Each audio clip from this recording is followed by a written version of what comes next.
Hello guys, today meron ako sa inyong ibibidang halaman, Ito yung tinatawag nilang volcanic plants. Yan, minsan naman volcan plants, bakit nga kaya tinawag yan, Papakita ko sa inyo ng malapitan at huwag kayong kukurap, At makikita nyo yung talagang nakakasurprise sa halamang ito. Actually, ang pangalan ng halamang ito is Philliona repens. Minsan tinatawag din pong pistol plants, volcanic plants, or volcan plants, bakit nga ba?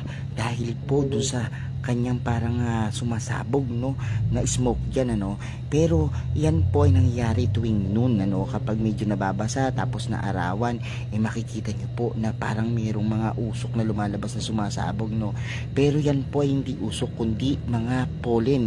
Galing po dun sa mga bulaklak niyan. Diba ang galing, Talagang nakakamangha ang halamang ito.